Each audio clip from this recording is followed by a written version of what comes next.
আসসালামু আলাইকুম সবাইকে সকলকে স্বাগতম জানাচ্ছি বিদ্যালাপে। আমরা বিদ্যালাপের আজকের ক্লাসটাতে রক্ত সংবহন তন্ত্র নিয়ে আলোচনা করব। এর আগে আমরা রক্ত সংবহন তন্ত্রের একটা লেকচার কমপ্লিট করেছি, সেটা ছিল লেকচার 1, যেখানে আমরা রক্তের বেসিক নিয়ে কথাবার্তা বলার চেষ্টা করেছি এবং আমরা শ্বেত রক্তকণিকার উৎপত্তি পর্যন্ত গিয়েছিলাম। আজকে নেক্সট থেকে শুরু করব এবং এর আগের চ্যাপ্টারে বা এর আগের লেকচারগুলোতে আমরা অণুজীব পুরো চ্যাপ্টারটা ফুল কমপ্লিট করছি। তো এটা দেখার জন্য আপনাকে ডেসক্রিপশন বক্সে ছোট লিঙ্ক দেওয়া থাকবে, আপনারা এটা দেখে আসতে পারেন। আগের অর্থাৎ এইচএসসি বোটানি যেই চ্যাপ্টার 4 অণুজীব, সেই পুরো লেকচারটা দেখে আসতে পারেন যদি প্রয়োজন হয়। তো আজকের লেকচারে আমরা মূলত পড়াশোনা করব রক্ত সংবহন তন্ত্রের সেকেন্ড লেকচার নিয়ে। তো এই লেকচারের শুরুতে আসে হচ্ছে আমাদের শ্বেত রক্তকণিকার প্রকারভেদ। আমরা আগের ক্লাসে শ্বেত রক্তকণিকার গঠন এবং শ্বেত রক্তকণিকার যে উৎপত্তি, কিভাবে উৎপত্তি হয় সেই উৎপত্তি নিয়ে আলোচনা করেছিলাম। আজকে আমরা বেসিকলি পড়াশোনা করব শ্বেত রক্তকণিকার প্রকারভেদ। তার আগে আগের ক্লাসে একটা জিনিস মিসিং ছিল, সেটা নিয়ে একটু আলোচনা করি। সেটা হচ্ছে আমরা লোহিত রক্তকণিকায় পড়েছিলাম যে লোহিত রক্তকণিকা হিমোগ্লোবিন দ্বারা গঠিত হয়ে থাকে। এই লোহিত রক্তকণিকার ভাঙন নিয়ে কিছু পড়াশোনা করা দরকার। আমরা যখন লোহিত রক্তকণিকাকে ভাঙতে দেখি, যখন লোহিত রক্তকণিকা ভাঙবে, আরবিসি যখন ভাঙবে, আমরা মনে রাখবো আরবিসির আয়ুষ্কাল হচ্ছে 120 দিন। আরবিসির আয়ুষ্কাল কত? আরবিসির আয়ুষ্কাল হচ্ছে 120 দিন। এরপরে আরবিসির ভাঙন হয়। এই আরবিসিটাকে ভাঙলে আমরা দুইটা জিনিস পাবো। কি জিনিস পাবো? দুইটা জিনিস পাবো। একটা হচ্ছে ওর হিম অংশ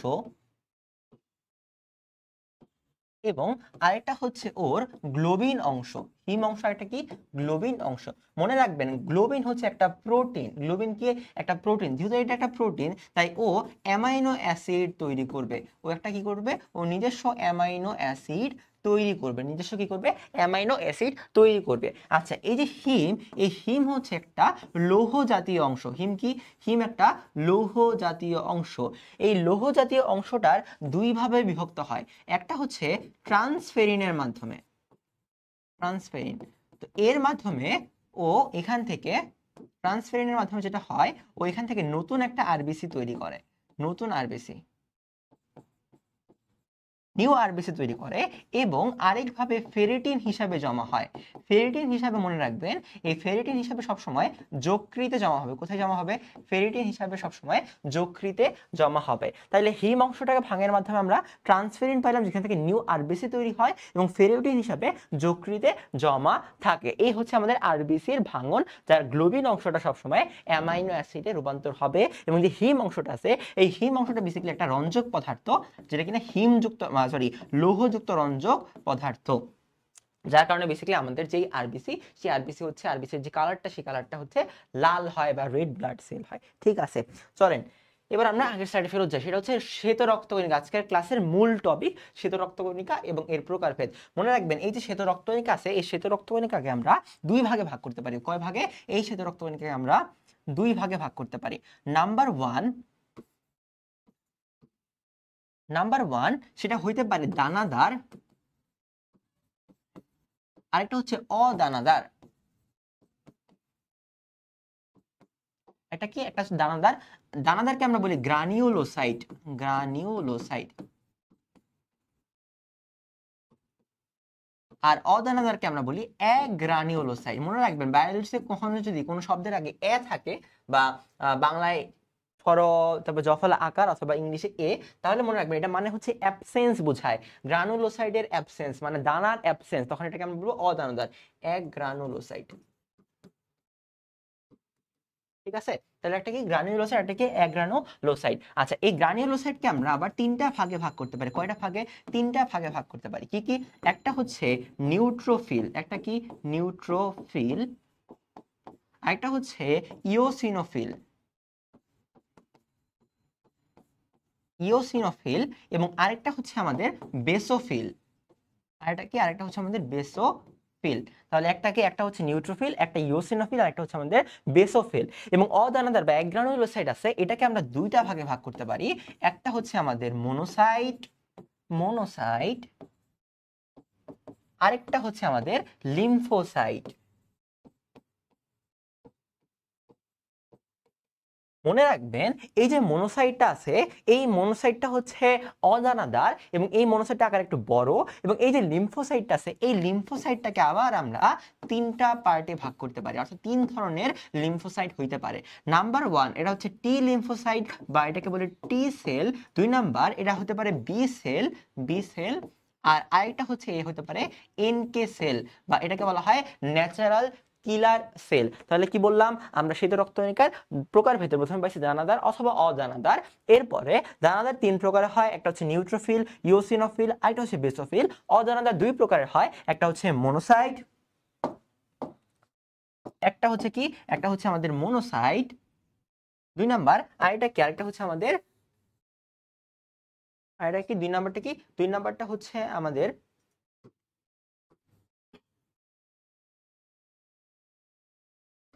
দুই নাম্বারটা হচ্ছে আমাদের লিম্ফোসাইট। ঠিক আছে। আচ্ছা লিম্ফোসাইট কয় প্রকার হইতে পারে? দুই প্রকার হইতে পারে, একটা হচ্ছে টি সেল বি সেল, একটা হচ্ছে এনকে সেল। ঠিক আছে। আচ্ছা চলেন আমরা এই জিনিসগুলো ডিটেইলস একটু পড়াশোনা শুরু করি। প্রথমত মনোসাইট, এই হচ্ছে আমাদের মনোসাইট। আচ্ছা দানাবিহীন বা এক গ্রানুলোসাইট। আচ্ছা মনে রাখবেন দানাবিহীন মানে কি? দানাবিহীন মানে এর দুইটা বৈশিষ্ট্য আমরা মাথায় রাখবো। নাম্বার ওয়ান বৈশিষ্ট্য হচ্ছে এদের যে সাইটোপ্লাজম আছে সেই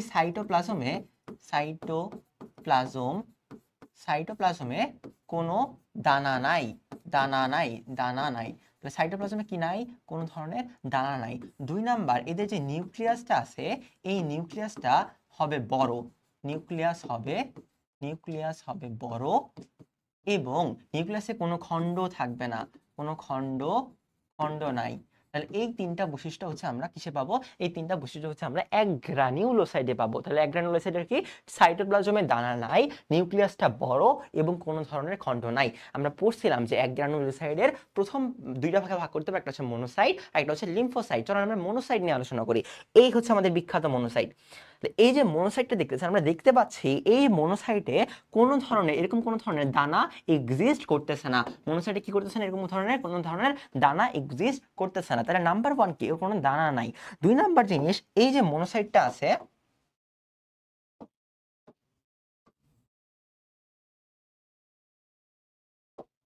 এই যে মনোসাইটটা আছে এই মনোসাইটে কিছু বৈশিষ্ট্য আছে। নাম্বার ওয়ান ওর নিউক্লিয়াসটা বৃক্কাকার। কি বললাম?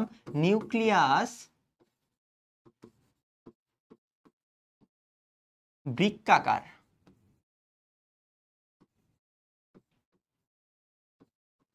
ওর নিউক্লিয়াসটি বৃক্কাকার। আসেন ওটাকে একটু ছোট করি,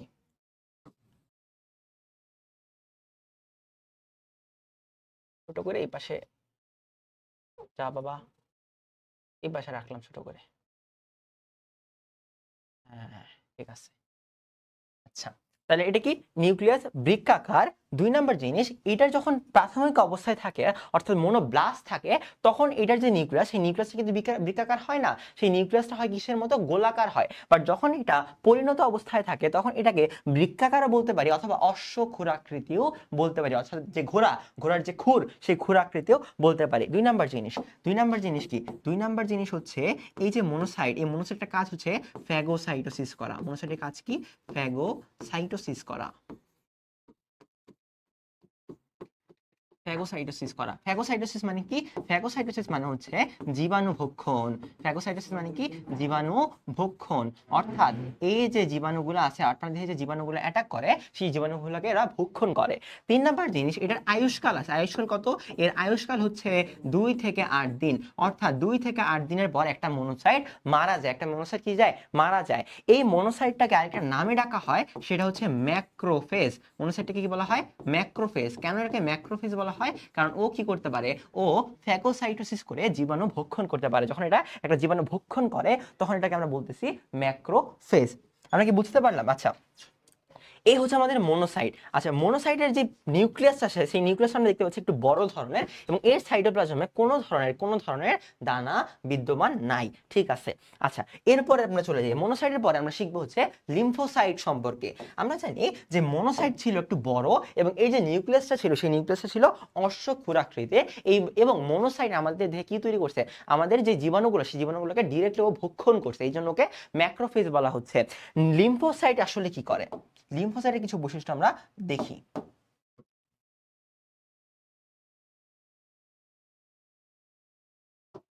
আচ্ছা, লিম্ফোসাইটের বৈশিষ্ট্য কি?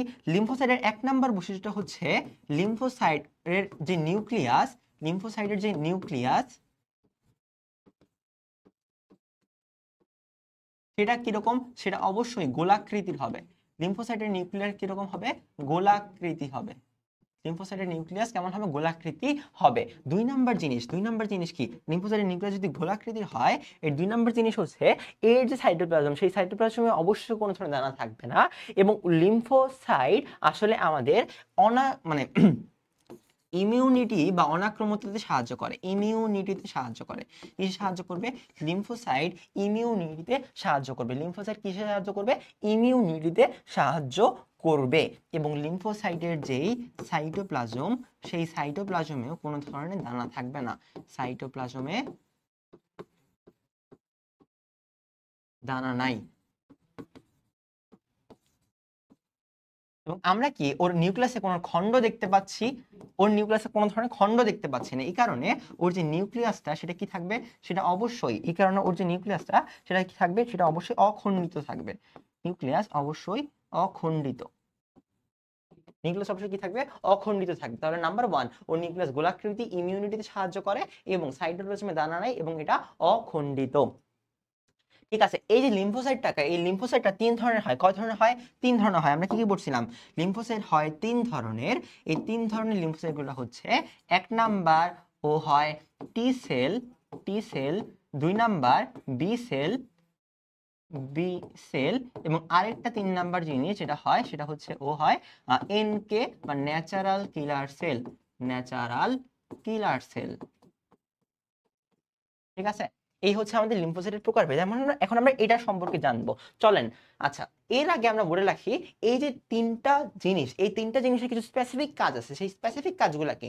নাম্বার 1, আমাদের যেই মহাশয়, সেই মহাশয়ের নাম ছিল কি? নাম ছিল টি সেল। এই মহাশয় আসলে কোত্থেকে আসে?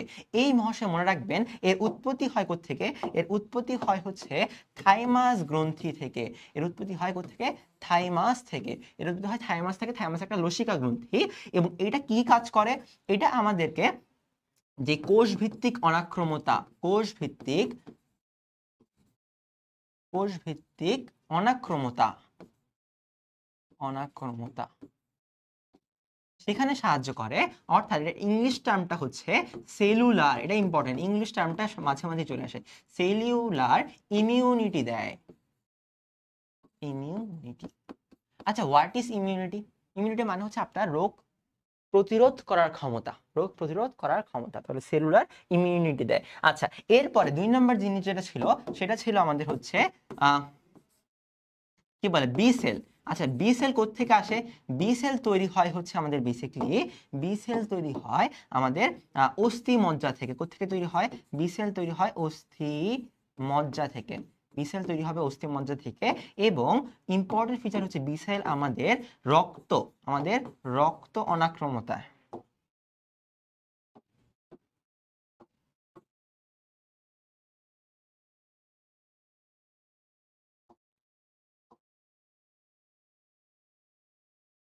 আচ্ছা, বি সেল কি করবে? বি সেল আমাদের রক্ত ভিত্তিক অনাক্রমতায় সাহায্য করবে, রক্ত ভিত্তিক।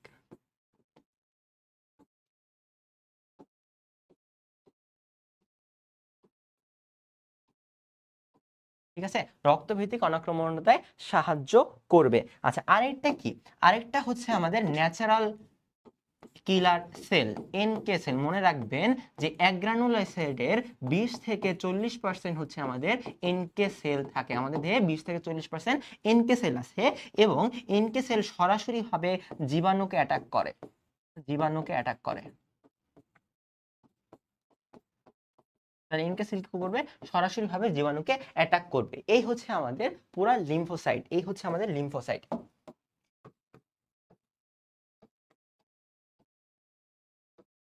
লিম্ফোসাইটের প্রকারভেদ। ঠিক আছে, আচ্ছা, এর পরবর্তী চলো নেক্সট স্লাইডে যাই। আচ্ছা, দেখেন, এরপরে হচ্ছে আমাদের দানাদার বা গ্রানিউলোসাইট। আমরা কি বলছিলাম যে দানাদার বা গ্রানিউলোসাইট মানে কি? যার 1 নাম্বার বৈশিষ্ট্য হচ্ছে যার সাইটোপ্লাজমে দানাযুক্ত থাকবে, সাইটোপ্লাজম দানাযুক্ত হবে। 2 নাম্বার, এইটার যে সাইটোপ্লাজম সেটা বড় হবে, তাই এটার যে নিউক্লিয়াসটা ছোট হবে। নিউক্লিয়াস কি হবে? নিউক্লিয়াস ছোট হবে। নিউক্লিয়াসটা এদের যে নিউক্লিয়াসটা সেই নিউক্লিয়াসটা ছোট হবে, নিউক্লিয়াসটা কি হবে? ছোট হবে। আচ্ছা, এদের যে নিউক্লিয়াসটা সেই নিউক্লিয়াসটাতে কোনো অনেক ধরনের খণ্ড থাকবে, খণ্ডকায়িত, খণ্ডকায়িত। আমরা প্রথম চ্যাপ্টারে একটা খণ্ডকায়িত প্রাণীর নাম পড়ছিলাম, একটা পর্বের নাম পড়ছিলাম, সেটা কি ছিল? ভিডিওটা পজ করবেন এবং তারপরে অ্যান্সার দিবেন সেইটা। প্রথম পর্ব যে খণ্ডকায়িত ছিল সেটা কি ছিল? আমরা জানি যে খণ্ডকায়িত পর্বের যে প্রাণীগুলা, সেই প্রাণীগুলা হচ্ছে আমাদের অ্যানেলিডা পর্বের প্রাণী হয়। কি হয়? অ্যানেলিডা পর্বের প্রাণী হয়। আচ্ছা চলো নিউট্রোফিল নিয়ে একটু আলোচনা করি। নিউট্রোফিল জিনিসটা দেখতে কেমন? আমরা মনে রাখবো, একটা জিনিস মনে রাখবো। আচ্ছা, এখান থেকে আরেকটা জিনিস ইম্পর্টেন্ট, যে এরা লিশম্যান রঞ্জক ধারণ করতে পারে। এরা কি করতে পারে? লিশম্যান রঞ্জক ধারণ করতে পারে। যারা কিনা গ্রানিউলোসাইট আছে, ওরা লিশম্যান রঞ্জক ধারণ করতে পারে। এবং এই যে লিশম্যান রঞ্জক, এটার উপর ডিপেন্ড করে আমরা এই দানাদারকে তিনটা ভাগে ভাগ করি। কি করি? তিনটা ভাগে ভাগ করি। একটা হচ্ছে নিউট্রোফিল, একটা হচ্ছে বেসোফিল, একটা হচ্ছে ইওসিনোফিল। নিউট্রোফিলের জায়গায় আসে আমরা। নিউট্রোফিলের কাজটা কি? নিউট্রোফিলের কাজটা হচ্ছে, বা নিউট্রোফিলের আকারটা কেমন, বা নিউট্রোফিল আসলে এদের বৈশিষ্ট্য কি? নাম্বার ওয়ান মনে রাখবেন, নিউট্রোফিলের কোন ধরনের রঞ্জক বা রঞ্জক নাই, কোন ধরনের কি নাই? রঞ্জক নাই। নিউট্রোফিলের কোনো ধরনের কি নাই? নিউট্রোফিলের কোনো ধরনের রঞ্জক নাই। নিউট্রোফিলের কোনো ধরনের রঞ্জক নাই, এই কারণে ওর নাম নিউট্রোফিল। নিউট্রাল থেকে নিউট্রোফিল, নিউট্রোফিলের কোনো রঞ্জক নাই মানে ও নিউট্রাল, এখান থেকে আসছে নিউট্রোফিল। ঠিক আছে, দুই নাম্বার জিনিস কি? দুই নাম্বার জিনিস দেখেন, ওর এই যে পুরা সাইটোপ্লাজম, এই সাইটোপ্লাজম দানাদার না? অবশ্যই সাইটোপ্লাজম দানাদার। এবং ওর যেই কি বলে নিউক্লিয়াস গুলো আছে, এই হচ্ছে ওর নিউক্লিয়াস, এই যে নিউক্লিয়াস, এই যে নিউক্লিয়াস, এই নিউক্লিয়াস গুলা 2 থেকে 5টি খণ্ড থাকে। নিউক্লিয়াসে 2 থেকে 5টি খণ্ড থাকে। নিউক্লিয়াসে 2 থেকে 5টি খণ্ড অবশ্যই থাকবে। এবং 3 নাম্বার জিনিস দেখেন, ওর যে আয়ুষ্কাল, আয়ুষ্কাল, ওর কি কাল? ওর আয়ুষ্কাল, ওর আয়ুষ্কাল কতটুকু থাকবে? ওর আয়ুষ্কাল 2 থেকে 5 দিন। ওর আয়ুষ্কাল কতটুকু? ওর আয়ুষ্কাল 2 থেকে 5 দিন। ওর আয়ুষ্কাল 2 থেকে 5 দিন। এই 2 থেকে 5 দিনের পরে একটা নিউট্রোফিল সাধারণত বাঁচে না। আচ্ছা, 3 নাম্বার জিনিস কি? 3 নাম্বার জিনিস হচ্ছে নিউট্রোফিল একটা ইম্পর্টেন্ট কাজ করে, সেটা হচ্ছে ডায়াপেডেসিস করে। আচ্ছা, হোয়াট ইজ ডায়াবেটিস? এখন আপনাদের মাথায় প্রশ্ন আসছে, ভাইয়া হোয়াট ইজ ডায়াবেটিস? কোনো চিন্তার কারণ নাই। ডায়াবেটিস হচ্ছে, দেখেন, ডায়াবেটিস হচ্ছে আমাদের যখন কোষে, আমাদের কোষে যখন একটা একটা জীবাণু আক্রমণ করে, ধরেন এটা হচ্ছে, ধরেন এটা হচ্ছে আমার একটা ব্লাড সেল বা একটা রক্তনালী, ঠিক আছে? এইখানে হচ্ছে আমাদের নিউট্রোফিল গুলো আছে, রাইট? এখানেও কি আছে? আমাদের নিউট্রোফিল গুলো আছে। এবং এটা একটা কৈশিক জালিকার ব্লাড সেল। মনে রাখবেন, কৈশিক জালিকার যে ব্লাড সেল গুলো আছে, just a second, for example এটা হচ্ছে আমাদের ব্লাড সেল, এবং এইখানে আমার হচ্ছে আমাদের নিউট্রোফিল গুলো অবস্থান করতেছে। মনে রাখবেন, ব্লাড সেলে কিছু ছোট ছোট বা কৈশিক জালিকার বা কৈশিক নালিকার গায়ে কিছু কিছু ছোট ছোট ফাঁকা স্থান থাকে। এন্ডোমেট্রিয়ামের গায়ে এই ফাঁকা স্থানগুলো লক্ষণীয়। এবং মনে রাখবেন, যখন একটা কোষে একটা জীবাণু, ফর এক্সাম্পল ধরেন একটা জীবাণু, এই হচ্ছে আমার জীবাণু, সিংহলা জীবাণু, একটা জীবাণু, একটা জীবাণু আক্রমণ করলো, একটা জীবাণু কি করলো? আক্রমণ করলো। তখন এই যে এখানে যে নিউট্রোফিল আছে, এই নিউট্রোফিল সেই কৈশিক জালিকার, সেই কৈশিক জালিকার যে ফাঁকা স্থানগুলো আছে, সেই ফাঁকা স্থানগুলো থেকে বের হয়ে যায়। ফাঁকা স্থানগুলো থেকে, ওই নালিকা থেকে বের হয়ে সে কোষে অবস্থান করে। সে কোথায় অবস্থান করে? সে কোষে অবস্থান করে এবং এটাকে অ্যাটাক করে। এটাকে কি করবে? এটাকে অ্যাটাক করবে। তাহলে এই যে প্রক্রিয়াটা, যে প্রক্রিয়াটা, তাতে তাতে এই যে নিউট্রোফিলের একটা চলন ঘটলো, ও রক্তনালীর ভিতর থেকে কোষে প্রবেশ করলো, এই চলনটার নাম হচ্ছে অ্যামিবয়েড চলন। এই চলনটার নাম হচ্ছে অ্যামিবয়েড চলন। এবং এই প্রক্রিয়াটাকেই বলা হয়, এবং এই যে প্রক্রিয়া, এই প্রক্রিয়াটাকে বলা হয় হচ্ছে আমাদের ডায়াপেডিসিস। আমরা ডায়াপেডিসিসে কি ঘটে? অ্যামিবয়েড চলন ঘটে। আমরা কি বুঝতে পারলাম? তাহলে ডায়াবেটিসে আমাদের অ্যামিবয়েড চলন ঘটলো। ঠিক আছে, এই হচ্ছে আমাদের নিউট্রোফিল। তাহলে নিউট্রোফিলের কাজ কি হবে? জীবাণু ফ্যাগোসাইটোসিস করা, বা জীবাণু, ডিস্টার্ব করিস না, জীবাণু ভক্ষণ করা, জীবাণু ভক্ষণ করা। কি করা? জীবাণু ভক্ষণ করা। ঠিক আছে, দেন আমরা যে ইওসিনোফিলে, মনে রাখবেন হোয়াট ইজ ইওসিনোফিল? আমরা পড়ছিলাম লিশম্যান রঞ্জকের কথা। কিসের কথা? লিশম্যান রঞ্জকের কথা। মনে রাখবেন ইওসিনোফিল। আচ্ছা, আগের আগের যে স্লাইডটাতে আমরা যখন পড়ছি, নিউট্রোফিল পড়ছি, এই নিউট্রোফিলের কোনো কালার ছিল না। তার মানে ওর যদি কোনো লাল অথবা নীল কালার না থাকে, তার মানে কি? তার মানে ও অম্লও না, ও ক্ষারও না। এই জন্য ইওসিনোফিল হচ্ছে একটা নিরপেক্ষ। এই জন্য ইওসিনোফিলের কোনো ক্ষারত্বও নাই, ইওসিনোফিলের কোনো অম্লত্বও নাই। ইওসিনোফিল একটা নিরপেক্ষ যৌগ বা নিরপেক্ষ কণিকা। আচ্ছা, ইওসিনোফিলের দেখেন, ইওসিনোফিলের এখানে দেখতে পাচ্ছি লাল রঙের অনেকগুলা দানা আছে। তার মানে কি? তার মানে ওর যে লিশম্যান রঞ্জকটা, সেই রঞ্জকটা লাল। এবং এই কারণে ইওসিনোফিলের এক নম্বর বৈশিষ্ট্য হচ্ছে ও লাল রং ধারণ করে, লাল রং। এবং আমরা জানি যে লিটমাস টেস্টের মাঝখানে লাল রং যেই পদার্থটা দেয় সেটা হচ্ছে অ্যাসিড থাকে, তাই লাল রঙের কারণে ও অ্যাসিডিক। তাহলে ইওসিনোফিল ও কি হবে? ও হবে অ্যাসিডিক অবশ্যই। দুই নাম্বার জিনিস, ইওসিনোফিলের যে খণ্ড, সেই খণ্ড আমরা কয়টা খণ্ড দেখতে পাচ্ছি? এই একটা খণ্ড এবং এই একটা খণ্ড। তার মানে ওর খণ্ডের সংখ্যা দুইটি। ওর খণ্ডের সংখ্যা দুইটা খণ্ড থাকবে। কয়টা খণ্ড থাকবে? ওর দুইটা খণ্ড থাকবে। এবং তিন নাম্বার জিনিস কি? ওর যে আয়ুষ্কাল, সে আয়ুষ্কাল থাকবে 8 থেকে 12 দিন বাঁচে। 8 থেকে 12 দিন বাঁচে। তাহলে ওর আয়ুষ্কাল কত? 8 থেকে 12 দিন। ঠিক আছে।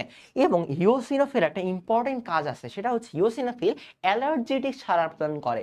অর্থাৎ আপনার দেহে যখন অ্যালার্জির সংক্রমণ হবে, তখন ইওসিনোফিল সেটাকে প্রতিরোধ করবে এবং সেই সময় ইওসিনোফিলের সংখ্যা বেড়ে যাবে। তাহলে ইওসিনোফিলের সংখ্যা 3টা সময় বাড়ে। কয়টা সময় বাড়ে? 3টা সময় বাড়ে। কি কি সময় বাড়ে? যখন আপনার দেহে অ্যালার্জি আসে। আপনার দেহে কখন অ্যালার্জি আসবে? অ্যালার্জি যখন আসবে। দুই নাম্বার জিনিস যখন প্লীহা এবং অস্থিমজ্জা, তারপরে স্নায়ু ইত্যাদি যখন সংক্রমিত হবে। স্নায়ু সংক্রমিত হওয়া। তাহলে প্লীহা, অস্থিমজ্জা এবং স্নায়ু যখন সংক্রমিত হয়, তখন হচ্ছে ইওসিনোফিলের সংখ্যা বেড়ে যাবে।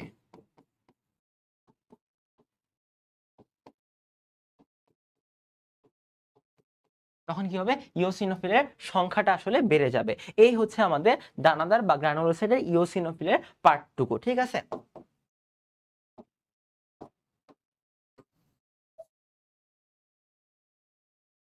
ওকে, ডান। নেক্সট আমরা যাই।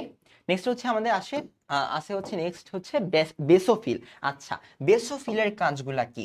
মনে রাখবেন, বেজ আছে, রাইট? নামের মধ্যে কি আছে? বেজ আছে। আমরা জানি কি বেজ মানে কি? বেজ মানে হচ্ছে ক্ষার। বেজ মানে কি? বেজ মানে হচ্ছে ক্ষার।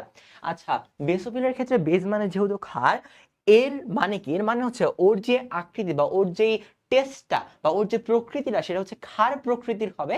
এবং যদি লিটমাস টেস্টে কোনো একটা ক্ষার বস্তু বা ক্ষার পদার্থ কোন কালার দেয়, সে অবস্থায় নীল কালার দিবে, রাইট? তার মানে এই ইওসিনোফিলের এখানেও ও লিশম্যান রঞ্জকে নীল কালার ধারণ করে এবং এই জন্য ও একটা ক্ষার। তার মানে আমরা লিখতে পারি কি? আমরা লিখতে পারি নাম্বার 1, ও নীল রং ধারণ করবে এবং ও হবে একটা ক্ষার। ও নীল রং ধারণ করবে এবং ও হবে একটা ক্ষার। ঠিক আছে। দুই নাম্বার জিনিস হচ্ছে, আমরা যদি দেখি ইওসিনোফিলেরও এই একটা অংশ নিউক্লিয়াসের এবং এই যে আরেকটা অংশ, তার মানে ও দুইটি খণ্ড বিভক্ত। ও কয়টা খণ্ডে বিভক্ত? ও দুইটা খণ্ডে বিভক্ত। মনে রাখবেন, আমাদের দেহের মাঝখানে ইওসিনোফিল সবচেয়ে কম থাকে। বেসোফিল সবচেয়ে কম থাকে। কতটুকু থাকে? মোটা দাগে 0.5 থেকে 1% মাত্র বেসোফিল থাকে। 0.5 থেকে 1% মাত্র বেসোফিল থাকে।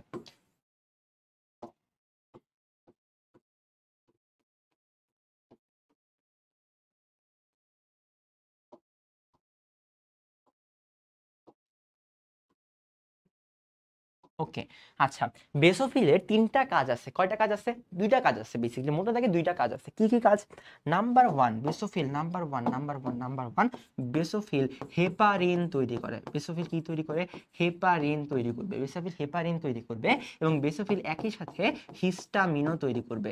বেসোফিল একই সাথে কি তৈরি করবে? হিস্টামিনও তৈরি করবে। তাহলে বেসোফিল কি তৈরি করবে? হেপারিন তৈরি করবে এবং বেসোফিল একই সাথে হিস্টামিনও তৈরি করবে। আর এই হিস্টামিন আমাদেরকে অ্যালার্জি সারা সারাপতনে সাহায্য করে, অ্যালার্জির এগেইনস্টে কাজ করে।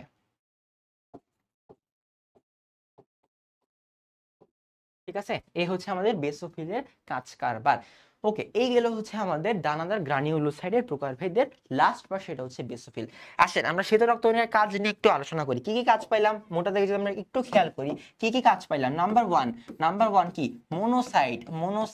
মোনোসাইট এবং একই সাথে নিউট্রোফিল। মোনোসাইট এবং একই সাথে কি, একই সাথে হচ্ছে নিউট্রোফিল। মোনোসাইট এবং নিউট্রোফিল কি করছিল, মোনোসাইট এবং নিউট্রোফিল আমাদের ফ্যাগোসাইটোসিস করছিল, ফ্যাগোসাইটোসিস, রাইট, ফ্যাগোসাইটোসিস করছিল।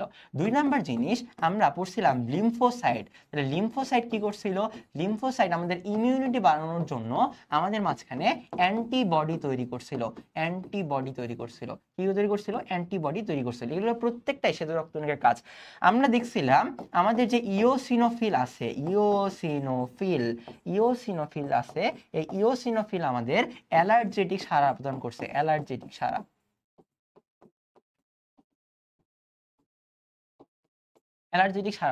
আমরা দেখছিলাম আমাদের যে বেসোফিল আছে, রাইট, এই যে বেসোফিল আছে, এই বেসোফিল কি করছে, এই বেসোফিল দুইটা জিনিস করছে। নাম্বার ওয়ান বেসোফিল কি করছে, নাম্বার ওয়ান ও হচ্ছে হেপারিন ক্ষরণ করছে, হেপারিন কি একটু পরে আমরা পড়বো।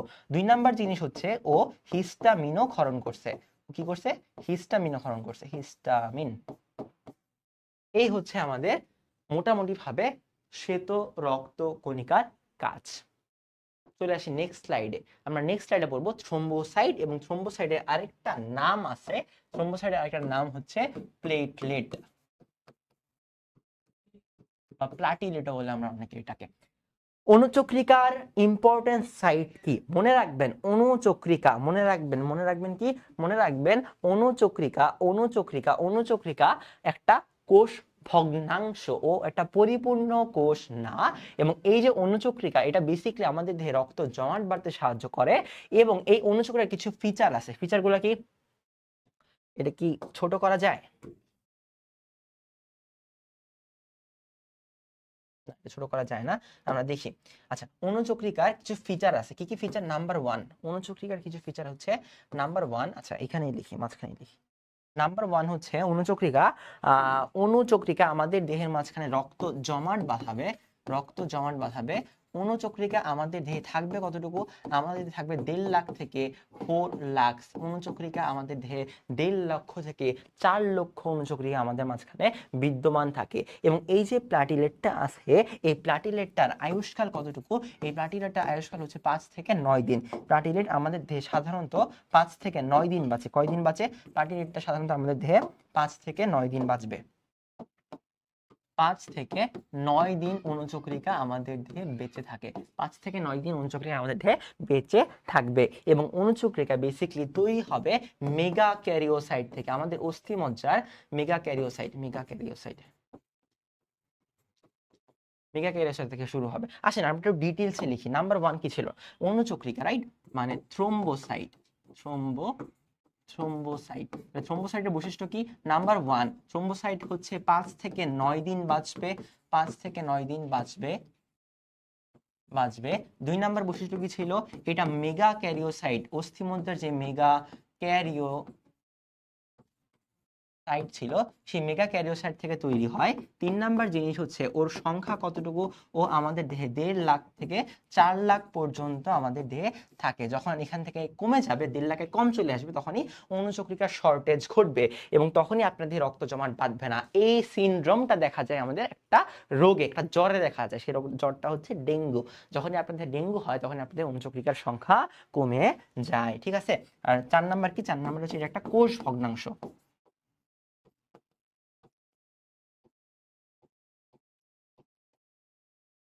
একটা কোষ ভগ্নাংশ। আমরা কি বুঝতে পারছি? ঠিক আছে। আচ্ছা, এবার আমরা অণুচক্রিকার কাজ সম্পর্কে জানবো। এ হচ্ছে আমাদের অণুচক্রিকার কাজ। তাহলে অণুচক্রিকার প্রথম কাজ কি ছিল, অণুচক্রিকার প্রথম কাজ হচ্ছে ও একটা জিনিস ক্ষরণ করে যার নাম হচ্ছে সেরোটোনিন, যার নাম কি, সেরোটোনিন। অণুচক্রিকার একটা জিনিস ক্ষরণ করে যার নাম হচ্ছে সেরোটোনিন। সেরোটোনিনের কাজটা কি? সেরোটোনিনের কাজটা হচ্ছে সেরোটোনিন রক্তনালী সংকোচন করে, রক্তনালী সংকোচন করে ফেলে।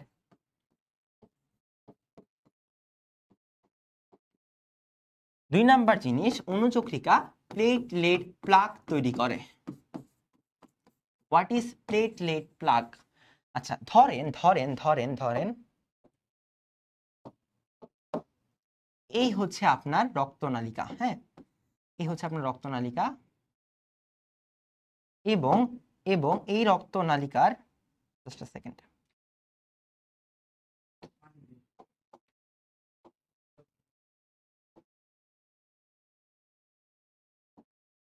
এই রক্তনালিকার এই অংশটুকু এই রক্তনালিকার কেটে গেছে, কি গেছে? কেটে গেছে। তার মানে যদি এই অংশটুকু কেটে যায় তাহলে এই যে রক্তের ফ্লোটা আছে, এই রক্তের ফ্লোটা তো কন্টিনিউয়াস এখান পর্যন্ত যাবে, এই রক্তটা এই দিক দিয়ে বের হয়ে আসবে। যখন এই রক্তটা এই দিক দিয়ে বের হয়ে আসবে তখনই আপনাদের রক্ত ক্ষরণ হবে। এই কারণে অণুচক্রিকা যেটা করবে, ও এই জায়গাটুকু যে আছে, ও এই যে জায়গাটুকু, এই জায়গাটুকু ও ফাইব্রিন জালকের মাধ্যমে একটা জালক তৈরি করবে। কি তৈরি করবে? একটা জালক তৈরি করবে, যাতে কিনা এই যে রক্তের ফ্লোটা আছে, এই যে রক্তের ফ্লোটা আছে, এই রক্তের ফ্লোটা এই জায়গাতে বের হয়ে না আসে, এই জায়গাতে বের হয়ে না আসে। যখনই ও এর প্লাটিলেক মানে ও এর প্লাকটা তৈরি করবে, ঠিক তখনই আপনার রক্তক্ষরণটা বন্ধ হয়ে যাবে। তার মানে যদি অণুচক্রিকা না থাকতো তাহলে এই প্লাটিলেট প্লাকটা তৈরি হইতো না। যদি প্লাকটা না তৈরি হইতো তাইলে আপনাদের রক্ত তঞ্চন বা রক্ত জমাট বাঁধতো না, ঠিক আছে? আচ্ছা, তার মানে ও প্লেটলেট প্লাক তৈরি করে, এবং সেই প্লেটলেট প্লাকটার যখন জরুরি থাকবে না, যখন আপনার এই যে এন্ডোথেলিয়ামটা আছে, অর্থাৎ এই যে রক্তনালীটা আছে, সেই রক্তনালী নিজে থেকে ডেভেলপ করবে, আবার পুনর অবস্থায় যাবে, সেই প্লাকটা আবার সে গলায় ফেলবে। তার মানে সে কি করবে? প্লাক আবার প্রয়োজন অনুসারে গলায় ফেলে, ঠিক আছে? দুই নাম্বার, সে এই যে প্লাকটা তৈরি করলো, এই প্লাকটা তো বৃদ্ধি করতে হবে, এই কারণে সে প্লাটিলেট প্লাগের জন্য গ্রোথ ফ্যাক্টর মিশ্রণ করে, গ্রোথ ফ্যাক্টর বাড়ায়, ঠিক আছে? এই হচ্ছে আমাদের অণুচক্রিকার কাজ। ওকে, এবারে কিছু পার্থক্য আছে। লোহিত রক্তকণিকা, শ্বেত রক্তকণিকা এবং অণুচক্রিকার মধ্যে পার্থক্য। এই পার্থক্যের বক্সটা সুন্দর মতো আপনারা রিডিং করে ফেলবেন। এখানে দেখেন লোহিত রক্তকণিকা আয়ু কতটুকু ছিল? 120 দিন। আমরা শ্বেত রক্তকণিকার দেখছিলাম, শ্বেত রক্তকণিকা 4 থেকে 1000, এবং শ্বেত রক্তকণিকার প্রকারভেদগুলো দেখছিলাম যে ওর ইওসিনোফিলের আয়ু ছিল 2 থেকে 5 দিন, ওর মনোসাইটের আয়ু ছিল 2 থেকে 8 দিন, তারপর ওর বেসোফিলের আয়ু ছিল 2 থেকে 15 দিনের মতো। এরকম হচ্ছে ওদের ওদের আয়ু থাকে। এবং অণুচক্রিকার আয়ু কতদিন? 5 থেকে 9 দিন। অণুচক্রিকা অবশ্যই বর্ণহীন হবে, এবং এটাও অবশ্যই বর্ণহীন হবে, এবং লোহিত রক্তকণিকা অবশ্যই লাল হবে। এই হচ্ছে আমাদের তুলনা। আচ্ছা, এবার হচ্ছে রক্ততঞ্চন। রক্ততঞ্চন মানে কি? রক্ততঞ্চন মানে হচ্ছে আমাদের যখন রক্তনালী কেটে যায়, আমাদের কি হয়? আমাদের যখন রক্তনালীটা কেটে যাবে তখন সেই রক্তনালীর মাঝখান দিয়ে কেটে যাওয়ার ফলে রক্ত ফ্লো হবে বা রক্তক্ষরণ হবে। এই রক্তক্ষরণের কারণে আমাদের অজ্ঞান হয়ে যাওয়া থেকে শুরু করে মৃত্যু পর্যন্ত হইতে পারে। তো এই জন্য কি করতে হবে? সেই রক্তনালিকাটাকে ব্লক করতে হবে, যেটা কে করে? অণুচক্রিকা করে, রাইট? তো এই যে রক্তনালিকাটাকে অণুচক্রিকা ব্লক করলো, একটা জালিকার মাধ্যমে ব্লক করলো, সেটা হচ্ছে ফাইব্রিন জালক তৈরি করে। অর্থাৎ যেখানে কেটে যায় সেখানে একটা ফাইব্রিন জালক তৈরি করে। এই ফাইব্রিন জালক তৈরি করার প্রক্রিয়াটাকে আমরা বলি রক্ততঞ্চন, রক্ততঞ্চন বা ব্লাড ক্লটিং। আচ্ছা, এই যে রক্ততঞ্চনটা ঘটলো, এটা একটা প্রক্রিয়ার মাধ্যমে ঘটে, যে প্রক্রিয়াতে শুরুতেই আমরা একজনের নাম দেখতেছি, সেটা হচ্ছে হেপারিন। হেপারিন কি? আমি বলছিলাম এই হেপারিন ক্ষরণ করে হচ্ছে আমাদের বেসোফিল। হেপারিন কি ক্ষরণ করে? হেপারিন ক্ষরণ করে আমাদের বেসোফিল। এই হেপারিন হচ্ছে একটা মিউকোপলিস্যাকারাইড।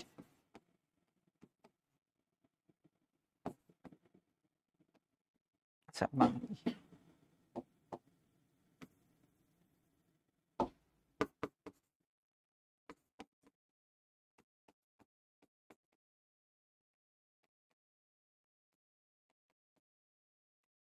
হেপারিনটা কি? মিউকোপলিস্যাকারাইড। আচ্ছা, যেই মিউকোপলিস্যাকারাইডটা বেসিক্যালি কি করে? যে মিউকোপলিস্যাকারাইডটা আমাদের দেহে রক্ত তন্ত্রিত হতে বাধা প্রদান করে। এখন একটু গ্যাঞ্জাম লাগতেছে না? ভাই পড়াইলো রক্ততঞ্চন, এমন পড়াইতেছে যে রক্ত তঞ্চিত হতে বাধা প্রদান করে, এরকম একটা জিনিস। রক্ততঞ্চন থেকে বাধা প্রদান করে, অর্থাৎ যে কিনা রক্ত জমাট বাঁধাইতে বাধা দেয়। আচ্ছা, এই বাধাটা কেন প্রয়োজন? কারণ হচ্ছে, ধরেন আপনার নর্মাল এন্ডোথেলিয়াম, আপনার এন্ডোথেলিয়াম কখন বুঝে যে আচ্ছা আমার কাইটা গেছে, এখন আমার জমাট বাহিতে হবে? আবার কাটে না, এখন আমার ফ্লো করতে হবে, রাইট? একটা ব্যালেন্স আছে না? তার মানে কেন আমাদের রক্তনালী কাটা না থাকা অবস্থায় রক্তনালীতে রক্তের স্বাভাবিক ফ্লো হয়, কেন জমাট বাঁধে না? এটার কারণ হচ্ছে এই হেপারিন। বেসোফিল এই হেপারিনটা নিঃসরণ করে, যে নিঃসরণ করার কারণে এই হেপারিনটা আমাদের রক্ততঞ্চনে কি করে? বাধা প্রদান করে, ঠিক আছে? আচ্ছা, মনে রাখবেন এই যে রক্ততঞ্চনটা ঘটানোর জন্য আমাদের অনেকগুলা ফ্যাক্টর কাজ করে। এর মধ্যে 13টা ক্লটিং ফ্যাক্টর আছে। যে 13টা ক্লটিং ফ্যাক্টর আমাদের দেহে রক্ত জমাট বাঁধায়। কত ধরনের? 13 ধরনের ক্লটিং ফ্যাক্টর আছে, এবং এই 13 ধরন থেকে আমাদের 4টা ক্লটিং ফ্যাক্টরের নাম অনেক বেশি গুরুত্বপূর্ণ। সেই 4টা ক্লটিং ফ্যাক্টরের নাম কি? 4টা ক্লটিং ফ্যাক্টরের নাম হচ্ছে, 1 নাম্বার হচ্ছে ফাইব্রিনোজেন। 1 নাম্বার কি? ফাইব্রিনোজেন। 2 নাম্বারটা হচ্ছে আমাদের প্রোথ্রম্বিন। 3 নাম্বারটা হচ্ছে আমাদের থ্রোম্বোপ্লাস্টিন।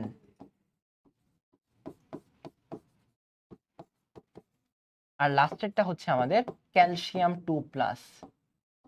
এই 4টা খুবই খুবই খুবই গুরুত্বপূর্ণ ক্লটিং ফ্যাক্টর। এখন এই 13টা ক্লটিং ফ্যাক্টরের নাম আপনাকে সিরিয়াল ওয়াইজ মুখস্থ করতে হবে। পরীক্ষায় প্রশ্ন চলে আসবে, পঞ্চম ক্লটিং ফ্যাক্টর কোনটা, সপ্তম ক্লটিং ফ্যাক্টর কোনটা, অষ্টম ক্লটিং ফ্যাক্টর কোনটা, তখন তো একটু বিপদে পড়ে যাবেন। এবং এই 13টাতে মুখস্থ করা খুবই টাফ, আপনি অমানুষ না হলে এই 13টা মুখস্থ করতে পারবেন না। এই কারণে আপনাকে টেকনিক অবলম্বন করতে হবে। আমরা একটা নেমোনিকের মাধ্যমে, একটা ছন্দের মাধ্যমে এই 13টা নেমোনিক বা এই 13টা ক্লটিং ফ্যাক্টরের নাম শিখবো। আচ্ছা, ছন্দটা হচ্ছে নাম্বার 1, ফুল পরে টুপ করে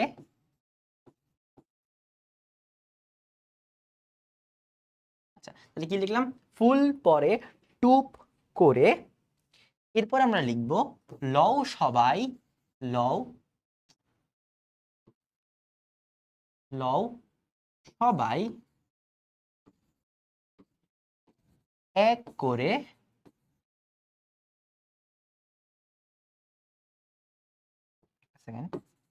লও সবাই এক করে। আর এরপরে থাকবে শার্ট পরে, শার্ট পরে হও ফুল বাবু। কি বললাম? ফুল পরে টুপ করে, লও সবাই এক করে, শার্ট পরে হও ফুল বাবু। এই জিনিসপত্রগুলো দিয়ে আমরা ক্লটিং ফ্যাক্টরগুলো মনে রাখবো। নাম্বার 1 কি?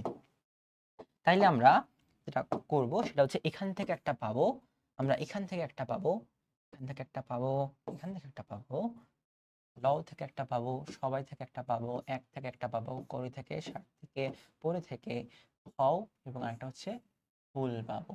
তাইলে তাইলে এটা হচ্ছে আমার নাম্বার 1, এটা হচ্ছে আমার 1 নাম্বার ক্লটিং ফ্যাক্টর, এটা আমার 2 নাম্বার ক্লটিং ফ্যাক্টর, এটা আমার 3 নাম্বার ক্লটিং ফ্যাক্টর, এটা আমার 4 নাম্বার ক্লটিং ফ্যাক্টর, এটা আমার 5 নাম্বার ক্লটিং ফ্যাক্টর, এটা আমার 7 নাম্বার ক্লটিং ফ্যাক্টর, এটা আমার 8 নাম্বার ক্লটিং ফ্যাক্টর, এটা আমার 9, এটা 10, এটা 11, এটা 12, আর এটা হচ্ছে আমার 13। এখন প্রশ্ন হচ্ছে, ভাইয়া 6 নাম্বার ক্লটিং ফ্যাক্টর হয়ে গেল। 6 নাম্বার ক্লটিং ফ্যাক্টর এখনো প্রস্তাবিত, এটার পরিকল্পিত রূপ সায়েন্টিস্টরা দিতে পারে নাই। তার মানে 6 নাম্বার ক্লটিং ফ্যাক্টর এখনো আবিষ্কৃত হয়নি। সায়েন্টিস্টরা মনে করতেছে আবিষ্কৃত হবে, বাট এখনো হয় নাই। এই কারণে 6 নাম্বারটা অ্যাবসেন্ট। আচ্ছা, তাহলে ফুল পরে দেখি কি মনে রাখবো? ফুল দিয়ে মনে রাখবো আমরা ফাইব্রিনোজেন।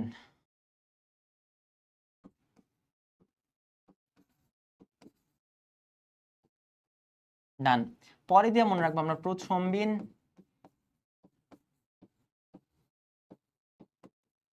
তারপরে টুপ দিয়ে মনে রাখবো থ্রোম্বোপ্লাস্টিন।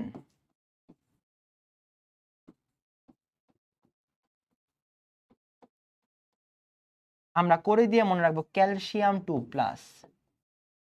আমরা লও দিয়ে মনে রাখবো ল্যাবাইল ফ্যাক্টর।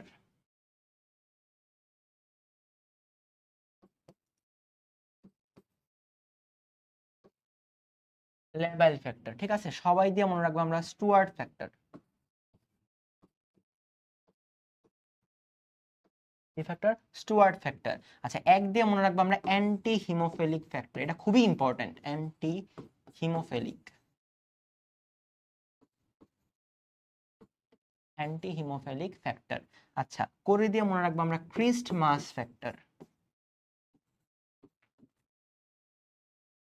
Christmas factor. 60 দিয়ে মনে রাখবো আমরা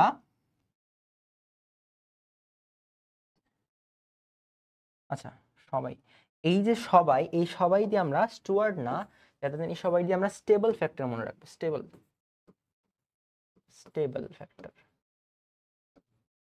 স্টেবল ফ্যাক্টর। আর এই যে 60, এই 60 এর স দিয়ে আমরা মনে রাখবো স্টুয়ার্ট ফ্যাক্টর।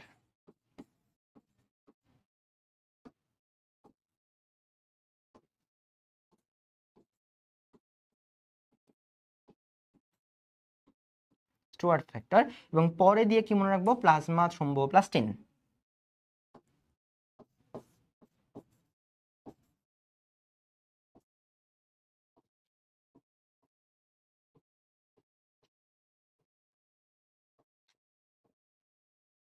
এগারো নাম্বারটা হচ্ছে হ্যাগম্যান ফ্যাক্টর,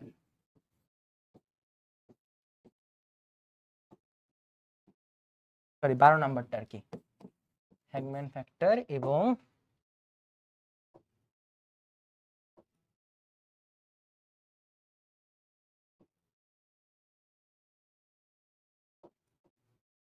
এবং এবং এবং কই গেল, এই তো।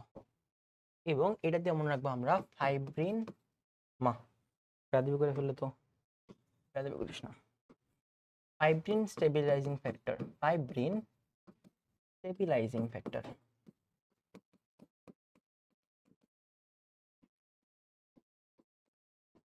ওকে, ডান। এই হচ্ছে আমাদের 13টা ফ্যাক্টর, যে 13টা ফ্যাক্টরের নাম আপনাকে মনে রাখতে হবে। 7 নাম্বারটা হচ্ছে স্টেবল ফ্যাক্টর, 6 নাম্বার ফ্যাক্টর হচ্ছে আমাদের অ্যাবসেন্ট, 8 নাম্বারটা হচ্ছে অ্যান্টি হিমোফিলিক ফ্যাক্টর। চলে আসেন তাইলে, এই হচ্ছে আমাদের লিস্ট, যেখানে আমরা ফ্যাক্টর সম্পর্কে জানতে পারছি। সেখানে কিছু ইম্পর্টেন্ট এমসিকিউ আছে, এটা আপনাদের বইয়ে আছে দেখবেন, বাট এখানে কিছু ইম্পর্টেন্ট এমসিকিউ আছে। এটা হচ্ছে 1 নাম্বার, ফাইব্রিনোজেনে, এটা একটা গ্লোবিন জাতীয় প্রোটিন, এটা একটা কি প্রোটিন? গ্লোবিন জাতীয় প্রোটিন। এটা একটা গ্লোবিন জাতীয় প্রোটিন যেটা প্রথ্রম্বিনকে থ্রম্বিনে রূপান্তর করবে, প্রথ্রম্বিনকে থ্রম্বিনে রূপান্তর করবে। 2 নাম্বার জিনিস, প্রথ্রম্বিন, এটা একটা প্লাজমা প্রোটিন। আমরা পড়াইছিলাম কি দিয়ে পড়াইছিলাম? আমরা পড়াইছিলাম জিপিএ 5 দিয়ে, জিপিএ 5 দিয়ে কি বলছিলাম? প্লাজমা প্রোটিনগুলো মনে রাখতে। আচ্ছা, এরপরে ফ্যাক্টর 3 বা থ্রোম্বোপ্লাস্টিন, থ্রোম্বোপ্লাস্টিন কি করবে? টিস্যুকোষ বা ভাঙা অণুচক্রিকা থেকে নিঃসৃত হয়। থ্রোম্বোপ্লাস্টিন একটি বিনষ্ট টিস্যুকোষ বা ভাঙা অণুচক্রিকা থেকে নিঃসৃত হয়। ওকে, এরপরে হচ্ছে আমাদের ক্যালসিয়াম আয়নের সহায়তায় প্রথ্রম্বিনকে থ্রম্বিনে পরিণত করে। ক্যালসিয়ামের কাজ কি? ক্যালসিয়ামের কাজ হচ্ছে থ্রম্বোপ্লাস্টিন উৎপন্ন করতে সাহায্য করা। ওকে, এরপরে ফ্যাক্টর 5 বা লেভাইল ফ্যাক্টর, বা এটার একটা নাম আছে কি? নামটা হচ্ছে এটার প্রোএক্সিলারিন ফ্যাক্টর, প্রোএক্সিলারিন ফ্যাক্টর। আচ্ছা, এখান থেকে ইম্পর্টেন্ট আর কিছু নাই, ইম্পর্টেন্ট হচ্ছে অ্যান্টি হিমোফিলিক ফ্যাক্টর বা এএইচএফ। এটা প্লাজমায় থাকে এবং থ্রোম্বোপ্লাস্টিন সৃষ্টিতে সাহায্য করে। ওকে, ফ্যাক্টর 10 হচ্ছে আমাদের স্টুয়ার্ট ফ্যাক্টর, ফ্যাক্টর 11 হচ্ছে প্লাজমা থ্রোম্বোপ্লাস্টিন, এবং ফ্যাক্টর হ্যাগম্যান ফ্যাক্টরের কিছু ইম্পর্টেন্ট লাইন আছে। সেই ইম্পর্টেন্ট লাইন হচ্ছে নাম্বার 1, এটা ক্যালক্রিনকে সক্রিয় করে, ক্যালক্রিনকে কি করে? সক্রিয় করে। এই হচ্ছে আমাদের এই ফ্যাক্টর, ক্যালক্রিনকে সক্রিয় করে। এবং প্লাজমা কাইনেনিন নামক পদার্থ সৃষ্টি করে, প্লাজমা কাইনেনিন নামক পদার্থ সৃষ্টি করে, পদার্থ সৃষ্টি করে। ওকে, ডান। এবার আমরা রক্ততঞ্চন পদ্ধতি সম্পর্কে জানবো। যখন আপনার দেহে একটা ভেসেল কেটে গেল, অর্থাৎ একটা রক্তনালিকা কেটে যায়, ঠিক সেই সময় আপনার দেহে হেপারিন বন্ধ হয়ে যায়, বাতাসের সংস্পর্শে হেপারিন বন্ধ হয়ে যায় এবং আপনার দেহে থ্রোম্বোপ্লাস্টিন বা অণুচক্রিকা সৃষ্টি হয়। থ্রোম্বোপ্লাস্টিন বা অণুচক্রিকা সক্রিয় হয়, থ্রোম্বোপ্লাস্টিন। এই থ্রোম্বোপ্লাস্টিন সক্রিয় হওয়ার সাথে সাথে সক্রিয় করে কে? থ্রোম্বোপ্লাস্টিন সক্রিয় হয়। এই থ্রোম্বোপ্লাস্টিন সক্রিয় করে কে? থ্রোম্বোপ্লাস্টিন সক্রিয় করে হচ্ছে আমাদের থ্রোম্বোসাইট। কি বললাম? থ্রোম্বোসাইট বা অণুচক্রিকা তখন উৎপন্ন হয়, অর্থাৎ যখন কিনা আমাদের রক্তনালিকা কেটে যায়, যখন অণুচক্রিকা উৎপন্ন হয় বা অণুচক্রিকা সৃষ্টি হয় বা অণুচক্রিকা সক্রিয় হয়, এবং এই থ্রোম্বোসাইট, এই থ্রোম্বোপ্লাস্টিন যেই ফ্যাক্টরটা সেই ফ্যাক্টরটাকে সৃষ্টি করে। এবার এই ফ্যাক্টরটা কি করে, এই ফ্যাক্টরটা আপনার যে প্রথ্রম্বিন ছিল, আপনার যে প্রথ্রম্বিন ছিল, প্রথ্রম্বিন, এই প্রথ্রম্বিনকে সক্রিয় থ্রম্বিনে রূপান্তর করবে। এই প্রথ্রম্বিনকে কি করবে, সক্রিয় থ্রম্বিনে রূপান্তর করবে। তাহলে প্রথ্রম্বিনকে থ্রম্বিনে পরিণত করে থ্রম্বোপ্লাস্টিন, প্রথ্রম্বিনকে থ্রম্বিনে পরিণত করে থ্রম্বোপ্লাস্টিন। এরপরে এই যে থ্রম্বিনটা আছে, এই থ্রম্বিন আপনার দেহে যে ফাইব্রিন জালক, ফাইব্রিনোজেন, এই ফাইব্রিনোজেনকে সক্রিয় ফাইব্রিনে পরিণত করবে। কিসে পরিণত, ফাইব্রিন মনোমারে পরিণত করবে। তার মানে আমরা কি পড়লাম, আমরা পড়লাম প্রথ্রম্বিনকে সক্রিয় করে থ্রম্বোপ্লাস্টিন, যে প্রথ্রম্বিন সক্রিয় হয়ে থ্রম্বিনে পরিণত হয়। এরপর এই থ্রম্বিন ফাইব্রিনোজেনকে ফাইব্রিনে রূপান্তর করে। এই ফাইব্রিন মনোমারটা পরবর্তীতে ফাইব্রিন জালক তৈরি করে, ফাইব্রিন জালক। এবং মনে রাখবেন, এই ফাইব্রিন জালক তৈরি করতে আমাদের 13 নাম্বার ক্লটিং ফ্যাক্টর হেল্প করে। 13 নাম্বারটা হচ্ছে ফাইব্রিন স্টেবিলাইজিং ফ্যাক্টর, যেটা কিনা আমাদের ফাইব্রিন জালক সৃষ্টি করতে সাহায্য করে। এই হচ্ছে আমাদের ফাইব্রিন জালক সৃষ্টি হয়। অর্থাৎ প্রথমে কি হইলো, থ্রম্বোসাইট উৎপন্ন হইলো, থ্রম্বোসাইট থ্রম্বোপ্লাস্টিন উৎপন্ন করলো, থ্রম্বোপ্লাস্টিন থ্রম্বিনকে সক্রিয় করে থ্রম্বিনে রূপান্তর করলো। এরপরে থ্রম্বিন কি হইলো, থ্রম্বিন ফাইব্রিনোজেনকে ফাইব্রিনে রূপান্তর করলো, ফাইব্রিন তারপরে ফাইব্রিন জালক উৎপন্ন করলো এবং জমাট বাঁধালো রক্ত। এবং এই যে প্রক্রিয়াগুলোতে আমাদের 8 থেকে 11 পর্যন্ত ডিরেক্টলি হেল্প করে। এবং প্রথম যে 4টা ক্লটিং ফ্যাক্টর, সেই প্রথম 4টা ক্লটিং ফ্যাক্টর খুবই গুরুত্বপূর্ণ। প্রথম 4টা ফ্যাক্টর কি ছিল, প্রথমটা ছিল ফাইব্রিনোজেন, ইউজ হইছে, ফাইব্রিনোজেনটা এখানেও ইউজ হয়ে গেছে, রাইট? ওকে, ঠিক আছে। এরপরে কি ছিল, এরপরে ছিল প্রথ্রম্বিন ইউজ হয়েছে, থ্রম্বোপ্লাস্টিন ছিল সেটাও ইউজ হয়েছে। এবং এখানে ওই যে প্রথ্রম্বিনকে থ্রম্বিনে পরিণত করে, এখানে ওর ক্যালসিয়ামের সাহায্য প্রয়োজন হয়। কিসের প্রয়োজন হয়, ক্যালসিয়াম 2+ এর সাহায্য প্রয়োজন হয়। এই হচ্ছে আমাদের প্রথ্রম্বিন থেকে থ্রম্বিনের রূপান্তর এবং পুরো ক্লটিং ফ্যাক্টর বা ব্লাড ক্লটিং এর মেকানিজম। আমরা কি বুঝতে পারলাম? তাহলে এই পদ্ধতিটা পরীক্ষার জন্য ইম্পর্টেন্ট, আপনাকে পরীক্ষার জন্য এই স্টেপগুলা লিখতে দিতেই পারে। আচ্ছা, ঠিক আছে। পরবর্তীতে রক্ততঞ্চনের তাৎপর্য। রক্ততঞ্চনের জন্য সাধারণত আমাদের সময় লাগে 1 থেকে 4 মিনিট। আমি ভুল হতে পারি, বা 1 থেকে 4 মিনিট, বা এটা 4 থেকে 5 মিনিটও লাগতে পারে। সাধারণত 4 থেকে 5 মিনিটই লাগে। রক্ততঞ্চনের জন্য 1 থেকে 4 মিনিট না, সাধারণত 4 থেকে 5 মিনিট লাগে।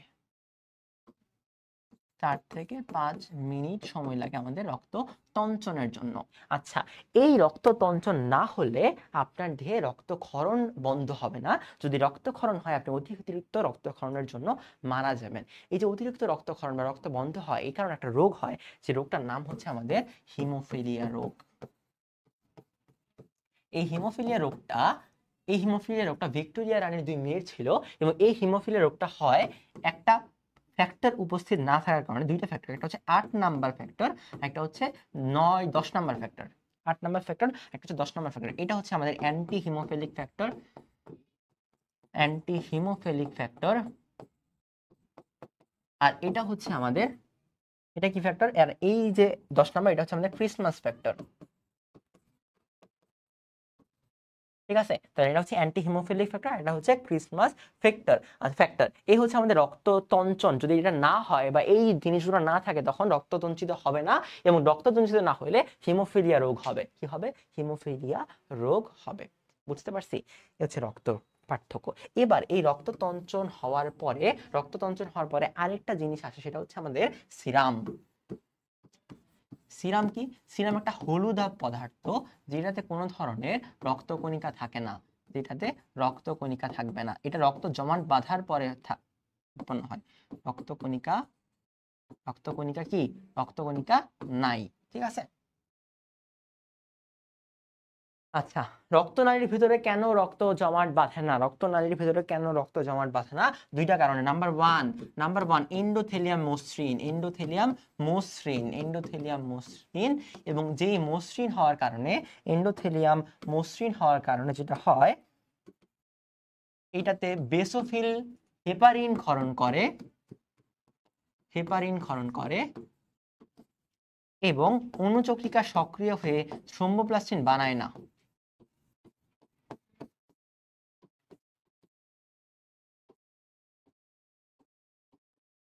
এই যে হেপারিন, এই হেপারিন অ্যান্টিকোয়াগুলেন্ট হিসেবে কাজ করে। What is anticoagulant? প্রোকোয়াগুলেন্ট মানে যেটা কিনা রক্ত জমাট বাঁধাতে সাহায্য করে, আর অ্যান্টিকোয়াগুলেন্ট হচ্ছে যেটা বাধা প্রতিরোধ করে, সেটা হচ্ছে আমাদের হেপারিন। ওকে, এটা হচ্ছে আমাদের রক্ত জমাট বাঁধে না। কেন? রক্তনালীর ভিতরে রক্ত জমাট বাঁধে না। আচ্ছা, এরপরে হচ্ছে আমাদের প্লাজমা এবং সিরামের পার্থক্য। এটা ইম্পর্টেন্ট, এটা ইম্পর্টেন্ট, এটা 3 স্টার ইম্পর্টেন্ট। এটা আপনারা 2 নম্বরে দিয়ে দিবে মাস্ট। আচ্ছা, ইম্পর্টেন্টের পার্টগুলা কি? নাম্বার 1, এখানে বিভিন্ন ধরনের রক্তকণিকা দেখা যায়। এখানে অবশ্যই রক্তকণিকা থাকবে না। এখানে ফাইব্রিনোজেন থাকে, এখানে কখনোই ফাইব্রিনোজেন থাকবে না। রক্তদঞ্চন ধর্ম উপস্থিত, আর এখানে রক্তদঞ্চন ধর্ম অনুপস্থিত। রক্তবাহিকার গহ্বর হৃৎপিণ্ডে অবস্থান করে, এটা ইম্পর্টেন্ট না, বাট এই 3টা জিনিস খুবই মাত্রায় ইম্পর্টেন্ট। এটা আপনাদের ক্ষয়ের জন্য খুবই গুরুত্বপূর্ণ, বা 2 নম্বরের জন্য। ওকে, তো এই হচ্ছে আমাদের আজকের পড়ালেখা। আজকে আমরা রক্ততঞ্চন পর্যন্ত পড়ালেখা করার চেষ্টা করেছি, এবং আজকের ক্লাসে আমরা পুরাটা কভার করার চেষ্টা করেছি। Thanks for joining with us.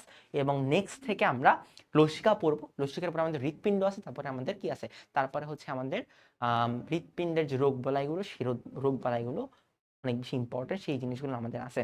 So এই পুরো লেকচারটাতে আমরা পড়াশোনা করার চেষ্টা করেছি রক্ত নিয়ে। আগের লেকচারটাতে আমরা রক্ত শুরু করেছিলাম, এখন আমরা শ্বেত রক্তকণিকা এবং সেখান থেকে আমরা রক্ততঞ্চন কিভাবে হয় সেই পার্টটুকু জানার চেষ্টা করেছি। দেখেন, এই জিনিসগুলো আপনার পড়ার চেয়ে আপনার লাইফের জন্য অনেক বেশি ইম্পর্টেন্ট। আপনি যদি এই বেসিকগুলো না জানেন, তাহলে আপনার আসলে বেঁচে থাকা খুব কঠিন।